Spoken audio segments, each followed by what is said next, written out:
Bismillahirrahmanirrahim. Allah subhanahu wa ta'ala dans la sourate 16, An-Nahl, les abeilles, verset 66. Wa inna lakum fil an'ami la'ibra. Certes, il y a pour vous un enseignement dans les bestiaux. Et Allah subhanahu wa ta'ala nous décrit sa puissance, sa force. Dans un animal, prenons l'exemple de la vache. Le lait, Allah subhanahu wa ta'ala nous abreuve du lait entre deux choses qui sont impures. Min bayni farathin wa dam. Entre la bouse de la vache et le sang. Deux choses qui sont impures. Le lait sort des mamelles et ce lait, il est délicieux pour ceux qui boivent ce lait. Il n'y a aucun mélange en termes de goût, en termes de couleur et en termes d'odeur. La pureté du lait n'est pas affectée par le sang, par l'excrément. Il garde toute sa fraîcheur. Pourtant, il cohabite entre deux choses impures. Et au final, qu'est-ce qui sort? C'est le lait. Non parlons plus de ce qu'on peut faire avec le lait. Comme on dit en anglais, les confectionaries, les petits gâteaux, tout ce qu'on peut faire avec le lait. Et ça, c'est une puissance d'Allah subhanahu wa ta'ala.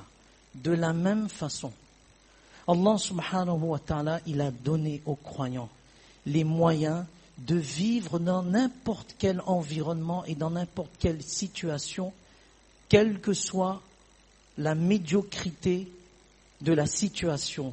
Même si l'environnement, il est malsain, Allah subhanahu wa ta'ala a donné aux croyants les moyens de survivre dans n'importe quelle situation au travers du dhikr, la pensée d'Allah, la lecture du Coran, le ta'lim à la maison, le fait de sortir dans le chemin d'Allah, la fréquentation de la masjid.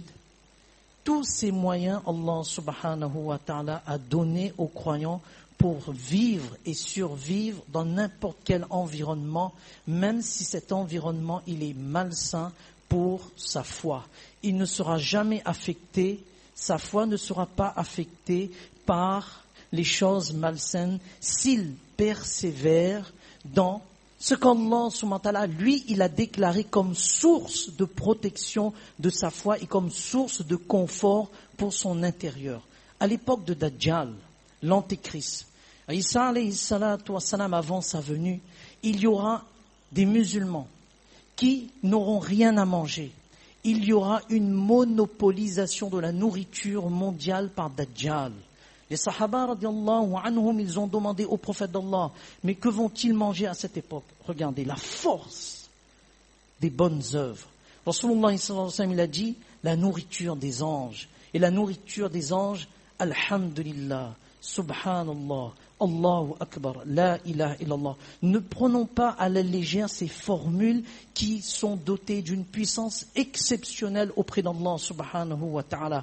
Lorsqu'une jama'at s'est rendue au Japon, Mufti Mahmoud rahimahullah, il raconte cette histoire qu'un groupe de moines, ils ont vu en rêve une lumière descendre dans la ville où cette jama'at était. Et ils sont venus voir le amir, le chef du groupe, c'était une jama'at qui était venue de l'Inde. Il leur a dit que vous avez une force que nous n'avons pas et nous voudrions embrasser l'islam à cause de cette force. Il dit, nous avons une force, mais vous, votre force, elle est plus grande. Il dit, mais quelle est notre force? Le amir lui demande, le chef du groupe, c'est quoi notre force? C'est quoi notre force? Il dit, je vais vous montrer, attendez. Mais regardez notre force à nous. Il a regardé seulement le chef, le amir du groupe, et le amir est tombé sans connaissance. Et il s'est réveillé, il n'a rien compris. Il dit, ça c'est notre force. Mais votre force à vous, on va vous le dire. Lorsque vous dites Alhamdulillah, on a vu une lumière qui frappe le sol et qui va jusqu'au ciel. C'est pour cela que nous embrassons l'islam. Donc non seulement le croyant, il sera protégé dans n'importe quel environnement, quelle que soit la médiocrité de l'environnement. Et s'il fait un péché, tout de suite il se tourne vers Allah subhanahu wa ta'ala, il demande Allah pardon. Parce que justement, il tourne autour de ces formules, autour de ces actions qu'Allah subhanahu wa ta'ala a mis une force. Et deuxièmement, il sera une source. Et qu'est-ce qui reste? Wal-'aqibatu lil-muttaqin. Entre les deux choses impures, le sang et l'excrément, qu'est-ce qui ressort? Le lait. C'est le lait qui reste. Le croyant survivra et le croyant connaîtra la victoire. Wal-'aqibatu lil-muttaqin. La fin heureuse appartient aux croyants. Et il sera profitable aux autres.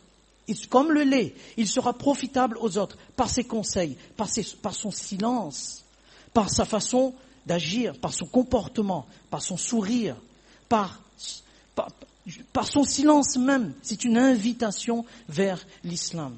Donc, Inch'Allah, ce mois de Ramadan est un mois propice pour justement nous habituer à cette lecture du Coran, ne pas s'arrêter, mais continuer la lecture du Coran, de sortir de le chemin d'Allah pendant ce mois béni. Rasulullah sallallahu alayhi wa sallam, il a dit en ce sens, mawqifu sa'a fi sabilillah khayrun min qiyami laylatil qadr inda al-hajar al-aswad, ou comme qala alayhi salatu wa salam rawah ibn Hibban. Rasulullah a dit en ce sens qu'un instant, pas une heure, un instant dans le chemin d'Allah est meilleur que l'adoration dans la nuit du destin devant la pierre noire. Et si on sort dans le chemin d'Allah, Allahu Akbar.